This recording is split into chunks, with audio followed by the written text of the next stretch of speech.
I want to tell you a quick story, something that just happened this week that's kind of interesting. Because I'm going to talk a little bit about what we do in more detail with this procedure in chiropractic that's called NUCA that we practice, which is a little different approach. But I had a patient that I was working with this week that, see ya. Everybody have a good weekend. Yep. Did you drop? I think she just stopped.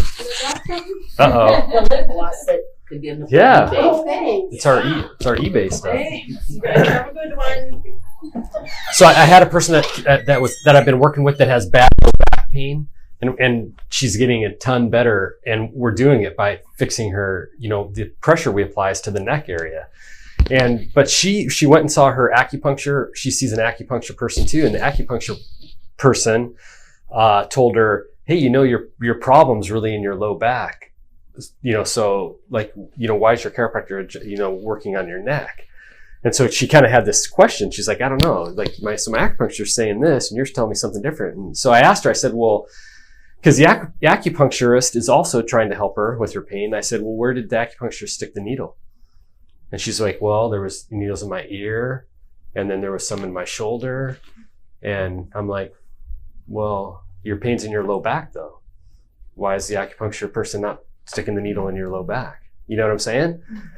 So the point being, I'm going to explain, like, to fix low back pain, sometimes you got to go to the neck and correct the neck alignment, but it's a different approach, and you kind of have to separate your mind from the symptom and think about mechanically what's going on. Does that make sense? I take care of one of my patients is like really probably one of the best acupuncturists in Seattle, so I'm totally down with I'm not getting on acupuncture, but it just was funny because it's just how you look at it. So anyways, I digress. I'm going to tell you a little bit about my history, because anything that you do that's whether it be chiropractic, acupuncture, it's considered in the mainstream media as either alternative or complementary to medicine. It's like this other area. So I consider myself an expert at this. This is what I went to school to become in chiropractic, and so I'm going to talk to you a little bit about that. But in my background, one of the reasons I think I have a huge advantage is when I was growing up, both my mom and dad were chiropractors. So the interesting thing about that is when something was wrong with us kids, there was 4 of us kids, it wasn't like if we weren't feeling good, they didn't just always rush us off to the medical doctor and put us on an antibiotic. If we weren't feeling good, a lot of times the first thing they did was check us and see if we needed to have an adjustment, which is kind of an interesting thought, but that's just the way I was raised. In addition to that, we never, just funny little things, like we never had like soda pop, we never had pop at our house. Like my mom didn't even like to use refined white sugar when she like made a birthday cake or whatever. We never had white bread. We always had like whole wheat bread. You know what I'm saying? And so that's kind of the way I was raised. And at the time when you're a kid, you don't really know. You don't know any difference. So, but all 4 of the kids in my family, like we never were on an antibiotic. Nobody has had a cavity. I still don't have a cavity. So the advantage of being raised around that is like kind of a huge thing. In really, by the time I was a teenager, I kind of realized that, hey, something's going on here. Like I'm a little bit like healthier than it's almost like a lifestyle thing. Like I was raised differently. I don't have cavities. I didn't always have to rush off to the doctor. And by the time I was a teenager, I was kind of interested in this, and I already knew I kind of wanted to be a chiropractor. It just was interesting to me for that reason. It's not like my parents forced me, you're going to do this. So, but a couple other just interesting things. When I was in like going into first grade or something, so about 1970, we moved from Seattle out to Maple Valley because my parents bought like some acreage so that they could raise their own grass-fed beef. So interesting concept, because this is way before there was like Whole Foods and organic and stuff. So the neighbors were probably like, oh, there's the wacky chiropractor that, parents that are going to raise their own grass. Because my mom and dad were always like, hey, by the time you go buy hamburger at Safeway, the cow's already been on the feed lot and they're pumping antibiotics through it, and then you're eating that. So that's just an example of, how I was raised, and the interesting thing. Here's how most people are raised, unfortunately. This is just a cartoon I stole out of the paper. But it's just, it shows a little kid and it says amoxicillin because the little kid probably already has an ear infection and they're already starting, let's give him some medication. Here's the wired up kid in first grade and they got him on, Ritalin because he's attention deficit or whatever, right? And then, I don't know, appetite suppressants, the girl that's trying to be a cheerleader. This is dated because now nobody takes no-dose, which is like caffeine. Now all the kids drink those like monster flipping caffeine and like 10 pounds of sugar, right? And to stay awake and study or whatever. But this cartoon, in my opinion, is probably how that average part of society is. It's like every time something's wrong, the freaked out mom's on Prozac, the businessman's on Zantac for his ulcer, and the retired part of is on everything, right? So that's kind of how we're raised. I was raised, with this other concept of like, hey, let's eat grass-fed beef. But the one thing that the difference and the really important thing concept to understand, and I want to explain, I'm going to use a sports car as an example.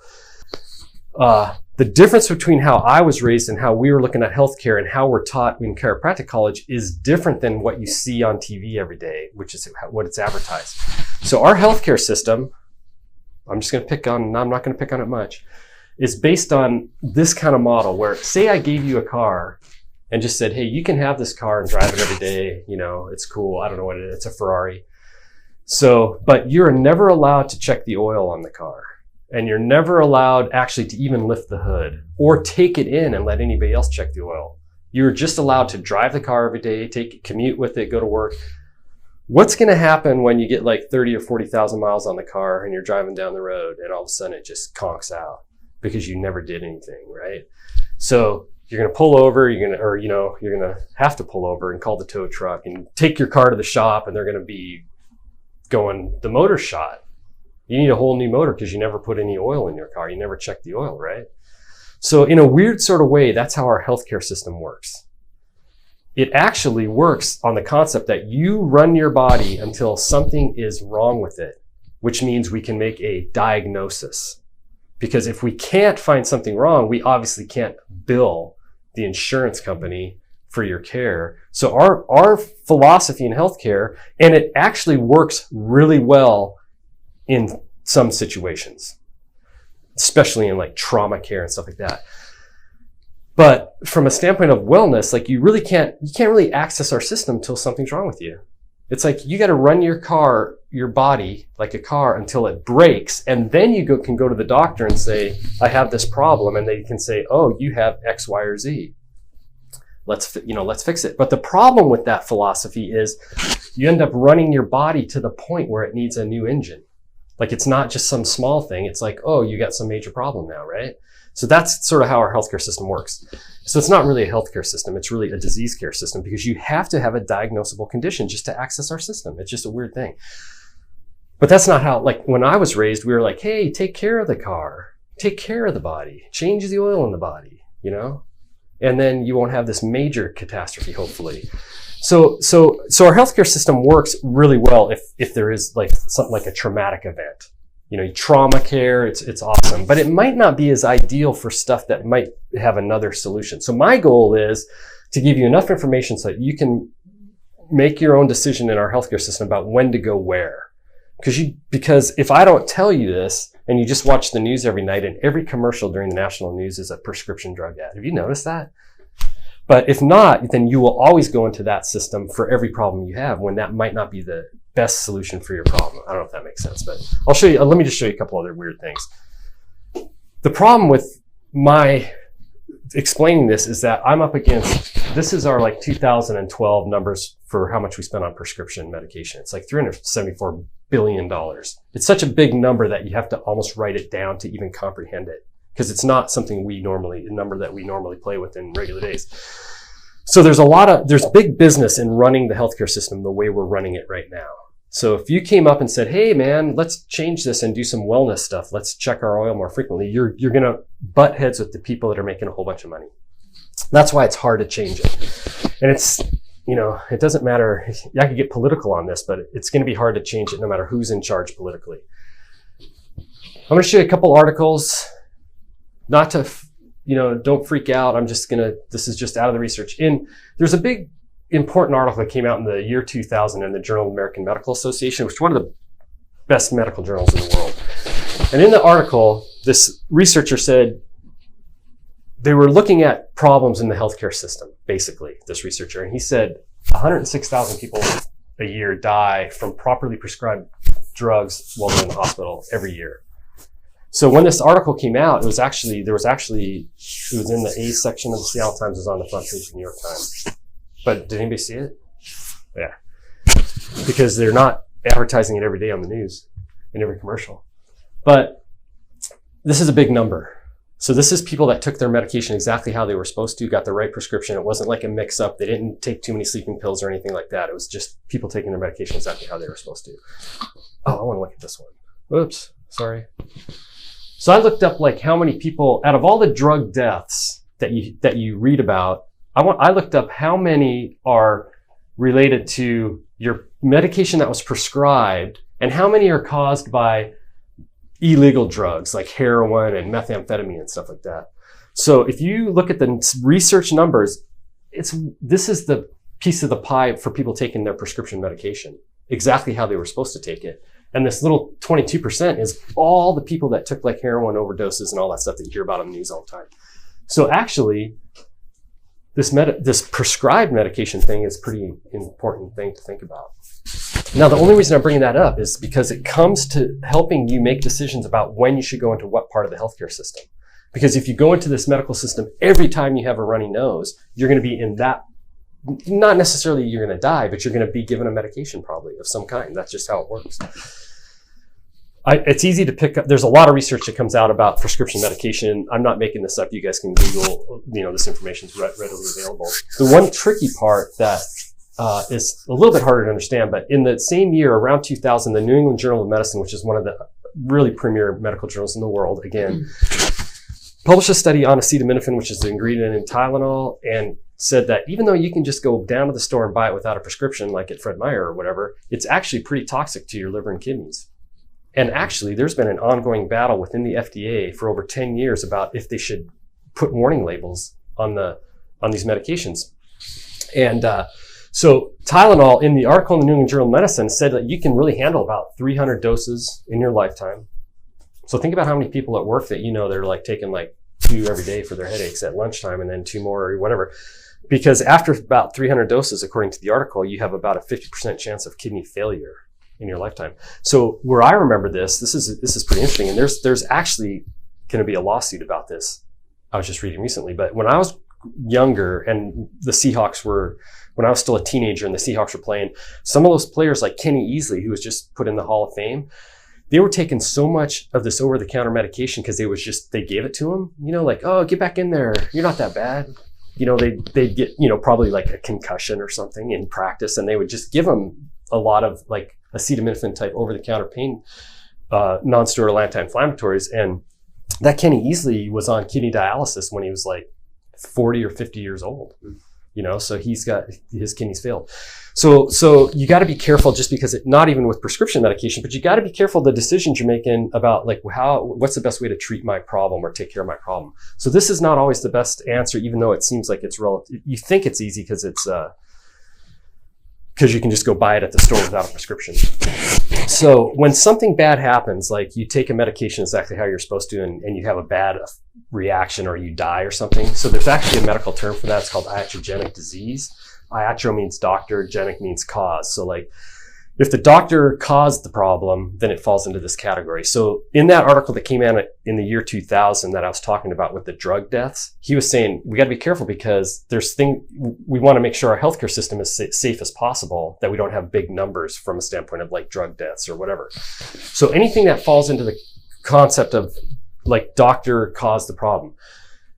Another example, so I'm not just picking on drugs, but recently in the paper, there's been some suits because one of the maybe diagnostic scopes that they used during surgery caused an infection because it wasn't perfectly sterilized or something. Have you guys heard about that? So you can get like a weird staph infection that's hard to treat with antibiotics when you're in the hospital.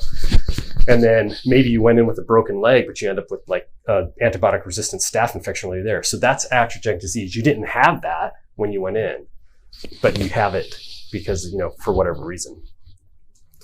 So if you look, I looked up the number, like what are the numbers of like causes of death in our country? And heart disease is number one. It's a huge number. Cancer is number two, but actually iatrogenic disease, like if you add up the people that died taking their medication exactly how they were supposed to, and then other bad things that happened, like when they were hospitalized or whatever, it's like our third leading cause of death. And I'm not making that up. You can look this up, or I'll give you the resource to do that. So the only reason I'm pointing that out is like, you need to make wise decisions on how to use your healthcare system. It doesn't mean that I'm what frustrates me is like some people think, oh, he's anti-medical. Hey, like when I was a kid, my brother we were playing with our pocket knives. My brother almost cut his finger off. And my dad took him to 2 different orthopedic specialized hand surgeons because he didn't like the prognosis of the first guy. He's like, hey man, that's like permanent. He's not going to get function back and all this. So he's like, boom. So our healthcare system, our medical system is great for certain things. I just don't think you should rush into it for every single thing. Do you see what my point is? So, most people are raised around that where that's not that big of a deal. What's the big deal? But I was raised in kind of this different concept. I'm going to show you a little bit better diagram of this, but the reason that what we do works is because when we correct the alignment of the spine, it has a positive effect on the nervous system. So your body is basically run by one of your systems. If you read that Gray's Anatomy textbook if you went to university and studied anatomy, in the very first chapter it says the nervous system is the master system. It controls and coordinates all the other systems and relates the individual to the environment. So it basically works like this. Your brain's a computer. It's running the whole show. Like if the brain doesn't send a message to your heart and tell it to beat, your heart's not going to beat.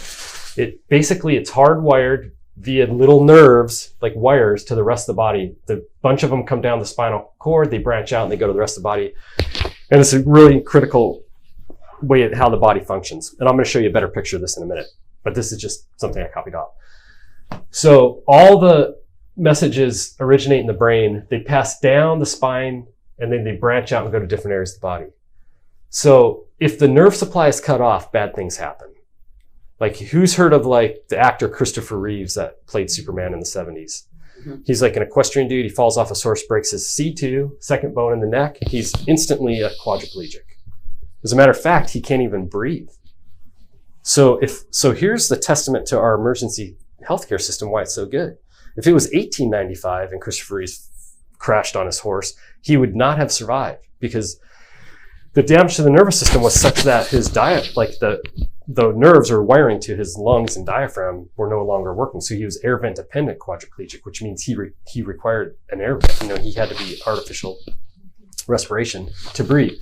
So if it was like before we had the emergency healthcare trauma care that we have now, he wouldn't have survived the injury in the first place. So it's a miraculous thing that he would survive. He's not a chiropractic case. Like he's not somebody I can fix. But what I'm going to use his example of is he broke the second bone in the neck, which is all that nerves, all the messages from the brain have to get through that area to get to the rest of the body.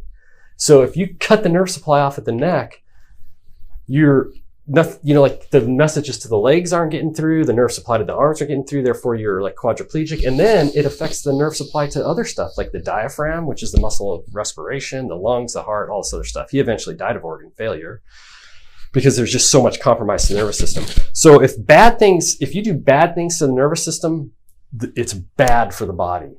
If you do positive things, if you have a way to affect the nervous system positively, then the body can do some pretty miraculous healing stuff. So the reason I'm bringing this up is like, I'm going to show you some alignment stuff that's really important, but you have to first understand that like if the alignment's off, if the body alignment's off center, it has a negative effect on these nerves. It can pinch the nerves off, and that is a bad thing. Like it's more than just neck pain and back pain. Like if the alignment's off center, bad things can happen because the nerves are running to other parts, like the lungs. So here's my contention. Like if Christopher Reeves would have fell off his horse, but didn't break his neck, but just jammed his head into the ground and got up and went, whoa, man, that did not feel good. But he wasn't paralyzed. I contend that he may have had problems associated with that injury, but not to the severity of paralysis. Like I think the next week he would go to the gym and he just didn't have the stamina or the breathing like he had before. Because if you can cut the nerve supply off totally with a traumatic injury like that, what if you just pinch a little bit of it off? It's still not good. So that's the kind of the point I'm getting at. Do these nerves regenerate when they're that injured or not? So there is regeneration of nerves, but it's the one tissue in the body that doesn't heal very well. It doesn't regenerate well. But there is like that Wallerian regeneration and stuff you learn about in school. So the nerve can regenerate a little bit, but it's not really good. That's why you know, like when you're in health class, they're like, if you drink too much and kill all your brain cells, you're in trouble because they don't regenerate, which is sort of true. Like it's so like these traumatic injuries, like that real paralyzing injuries like Christopher Reeve's are, they just don't heal well. Some people get some feeling back or whatever, or some function back, but it's just not as good as like the rest of the body tissue is miraculously incredible at healing. You cut your arm open and it's immediately coagulating because the brain, number one, the brain is the master system. So if you damage something else that the brain is still in control of, the brain takes over and just like, boom, man, clot the blood, fibrinogen, scar tissue, like it all heals up really good. But if you damage the system that's trying to control everything, it's a kind of a different ballgame. So I'm going to show you a couple just studies that have come out just recently that show how having a positive effect on the nervous system, why it's so important. Number one, in healthcare in general, we don't get a very good mechanical education. Chiropractic is better than probably medicine at this, but the body's mechanical. It's like the Narrows Bridge. You know, it's like a house or a car. It has it doesn't get to ignore the physics of the world. It's a mechanical thing. So you're not going to drive across the bridge when it's doing that. And this is a picture, this is hard to see on this, but this is a low back picture and the spine is just really curved off center. That's just not good. You got to, in your mind, you have to think that that's not good. The tricky part about this, and I just had this happen today or yesterday, I sometimes you'll get a medical or radiology report. I had one today. I looked at one actually, and it said this person had like dextroscoliosis, but that everything else is normal and that there's really no problem here. So in other words, it's curved, but that's obviously not a big problem. So I think that's a big problem. Like if the lumbar, the low back is curved like this, it's irritating the nerve supply in there. The person might have sciatic pain, but nothing's really broken in there. And there's no pathology like a tumor in there. So if you go to the emergency room first, they'll go, hey, this looks pretty normal. This is okay. There's not much. Take these drugs and go home. But I think that's serious. And that's what we work on. We look at these mechanical things in the body and we want to fix them. And the best way to fix them is to go back in, this is what we do that's different.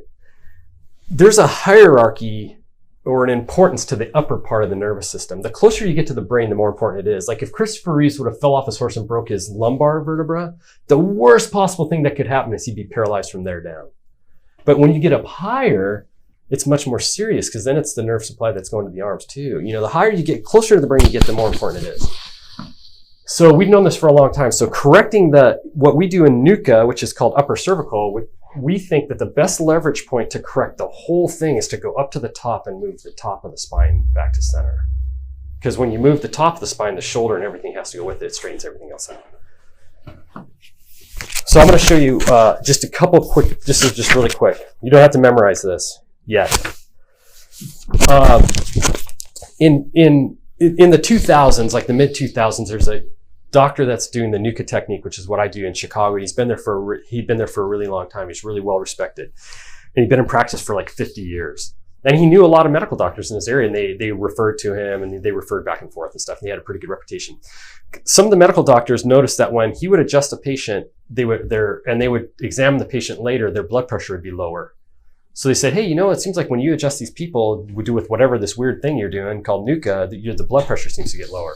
So let's do a study. So it turns out that at the University of Chicago is one of the top blood pressure researchers in the world. His name's Dr. Backers. He's a medical doctor. And he's a pharmaceutical researcher. So he basically studies drugs for blood pressure. But he's a really pretty cool dude. And they approached him and it was like this chiropractor and these couple medical doctors. And they're like, hey man, he's like, okay, let's set up a randomized control trial. So this is the same kind of study. It's the best kind of research you can do. Is how they study drugs. They took a whole bunch of people with high blood pressure that weren't on any medication, and they divided into the group, and they had this like the group that got the NUCA adjustment, and then they had this placebo group that got a fake adjustment, and then they had a control group, which just they don't do anything to. And then by the end of the study, the people that got the NUCA adjustment, their blood pressure was low enough, it's the same as being on 2 prescription medications. Pretty interesting, huh? So the thing is, like, in our mind, we think, oh, if the alignment's off, it's going to probably cause some kind of pain, and therefore I'm going to go to the chiropractor to fix my neck pain. But when the alignment's off, it affects other things negatively in the nervous system. And one of them apparently is blood pressure. So Backrus and those guys published that study in this journal called the Journal of Human Hypertension, which is a medical journal that publishes pharmaceutical studies. But it's pretty cool. And I heard Backrus speak a few years. This was in 2007. It's probably one of the most important research articles on chiropractic that was ever published. And it has nothing to do with neck pain or back pain. Isn't that interesting? But I heard Backrus speak, and he's like, there's actually like 4 really well done randomized controlled trials on blood pressure that are not pharmaceutical. Does anybody know? Did anybody else know that? I'm like, oh, that's pretty interesting, because there's one's called the low sodium, high potassium diet. So they took a bunch of people and lowered their salt, their sodium, and their blood pressure went down. But during the news at night, do you ever see a commercial come on and go, hey, eat celery, which is high in potassium, and don't eat as much salt, and your blood pressure will go down? Because no one's going to tell you that, because nobody's making any money on that. There's no money in that. Celery, you can't patent it. So that's the problem with this, is like some of this stuff gets published, you don't even know about it. There's 2 other studies, I don't remember what they are actually, that are on blood pressure that are non-pharmaceutical that are pretty effective. But you're not going to hear much about it. Another really important study just was published last year in the what's called Biomedical Research International. It's another medical journal. It's actually on people with intractable migraine headaches, which means the really severe side of migraine headaches, the kind that like you cannot work or function or whatever. It was done at the University of Calgary. Once again, the NUCA procedure was used. They worked on all these people with really severe migraine headaches, and at the end of the study, the people that got the NUCA procedure, their headaches were better. In addition to that, they did a really fancy MRI on the brain because they're trying to document why is this happening. And they think the thought is that when the neck is misaligned, not only is it negatively affecting the nerves up there that are really important, that could involve headaches, but it possibly affects the blood flow coming out of the brain. So it's pretty interesting. So,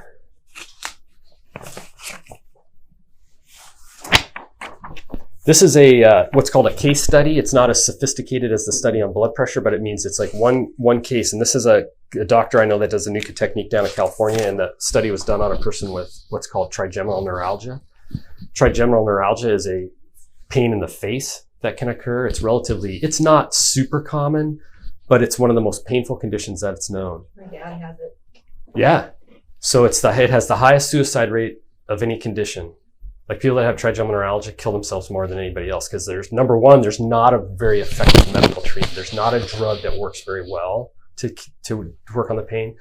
And this is an article on a single case study where the person had trigeminal neuralgia. They used the NUCA technique. It worked. The person got better. So that's pretty awesome stuff. I just had a patient today that comes all the way. Who knows where Tonasket, Washington is? Anybody know where Tonasket? I have a patient I worked on today that comes. She lives east of Tonasket, and comes all the way over here because she has trigeminal neuralgia, and we've been working on her, and it's getting better. So it's pretty phenomenal stuff. So I'm going to try to show you really quick. How am I doing time wise? We have a few minutes left. I think I have to change the input for that. See if you can. I'm going to show you just something about the complexity of what we're talking about. Remote control, I can't. I might be able to. This one doesn't have it. Let me see. Whatever you have on your screen is going to show up.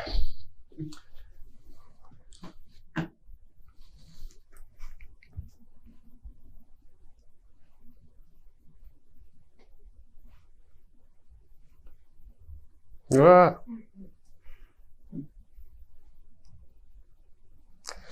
So this bone right here is the atlas, is the top bone in the neck. All the nerve supply from the brain is in that little sac, and it's passing down into here. And at every level of the spine, these are the wires that come out that are called nerves that are going to come out between the vertebrae and branch off. At the first couple vertebrae in the neck, look how much of that nerve supply from the neck goes back into the head. So when people have a neck misalignment and they have bad migraine headaches, it's probably not something inside their skull that's wrong. It's probably these nerves being irritated at the neck level, but the nerves travel into the head. So you know how like in, let me see if I can,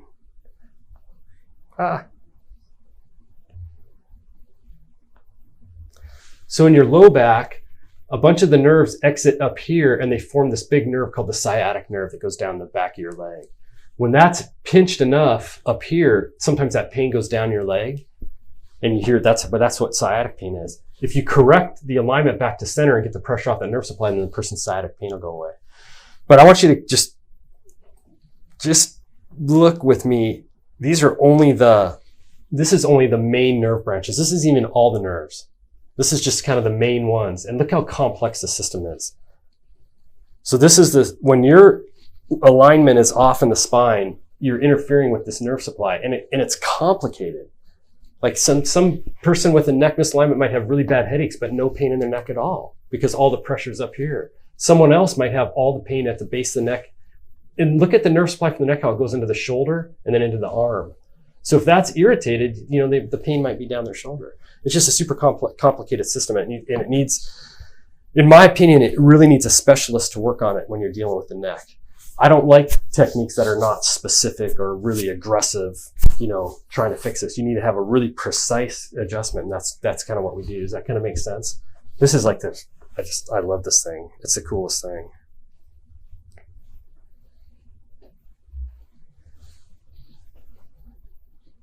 So I can take his back of his skull off and you can see the brain.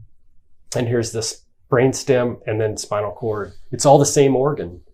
It's all just one. It's not, just because it's in the middle of your spine doesn't mean it's not the same. This is brain material that travels down and branches off, right? So you don't want any pressure, especially in this area, which is the area we specialize in. So just really quick. So in 1989, I published a study myself, and it was on posture of the entire body. And what we did is we took a bunch of people, kind of like the blood pressure study, but we took people that had a really measurable postural distortion. And we took care of them by adjusting the neck. And then we measured their posture really accurately over a 3-month period. And we corrected, by moving the neck accurately back to center, you'll move the rest of the posture will come back with it. That's why this is such a good way to do it, as opposed to ways where they're going to be, treating a whole bunch of different areas in the spine. Does that make sense? Any questions yet? How long does that alignment stay that way? Does it end up being permanent, or is there It's ongoing? So it's a good question, and it's a tricky question because it depends on how long the problem's been in there. It wants to stay in the aligned position. And here's my example of why. When the posture's off center, like your head, just as an example, weighs average 12 pounds. It weighs between like 10 and 14 pounds. So if someone's posture is really off center and the posture of the head's way off center, it's really stressful on the body. The brain doesn't like that because it's like me handing you a bowling ball and going, carry it out here. Where do you want to carry the bowling ball? Like here. You don't want it out here. So actually, when you reset someone's alignment back to center, the brain is sort of like wants to keep it there. It's actually more stable than people think because they think, because I do a light adjustment, it's not going to stay. No, it'll stay pretty good. But problems that have been in there for a long time sometimes take a little more time to fix. So I'm going to leave you just one thought, just to keep you focused on making the right decision with your healthcare. This is the rules that Medicare has for the doctor to follow. And I copied it right out of the book. So I'm not making this up. So this is what we deal with as a doctor working with insurance. Medicare doesn't allow the doctor to do any kind of maintenance therapy that includes services that prevent disease, promote health, or prolong or enhance the quality of your life, or maintain or prevent the deterioration of a chronic condition.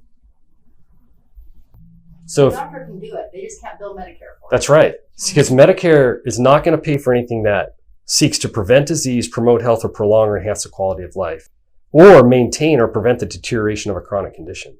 So in other words, it goes back to my original thing. Our system is set up not to prevent, to maintain. There's no wellness. It's wait till you're broken and then you can use our system. Isn't that weird? So this is why people I've had patients come in and I've referred them, like I referred a patient recently to a neurologist. I wanted to get opinion on something, a medical neurologist. And the patient came back and said, they're not accepting any new Medicare patients. It's not that uncommon because they have these rules that are so like bizarre for a doctor who just wants to get you well, whether he's your medical doctor, or whatever. And then they're like saying, hey, make sure you don't do anything that's preventative or we're not going to pay is basically what they're saying. Well, the payment's really poor too. Oh yeah, and the payment, yeah. We know that. Yeah. So they limit a lot of times what comes into their practice. Absolutely, yeah. And mix it up with other payers. Yeah.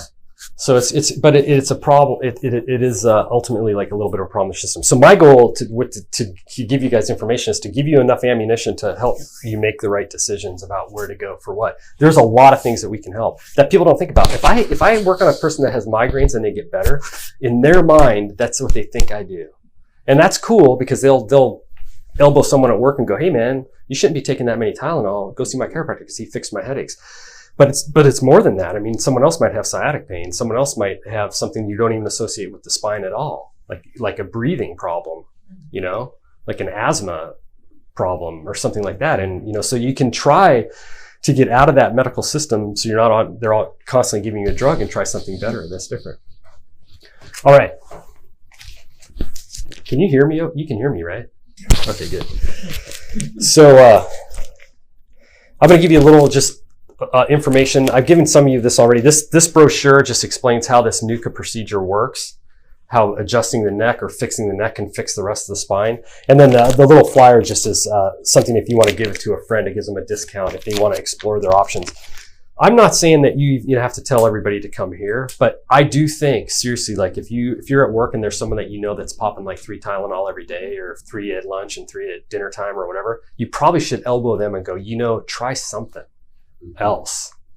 They don't have to come to me necessarily, but you should probably tell them to try something else because otherwise they're going to be one of these pieces of the pie where they took so much medication when maybe they don't need it. So, all right, I'm wired up. You want to hand these out? Yep. I can't go anywhere. So hopefully that was helpful, and there'll be a test next week. Okay. So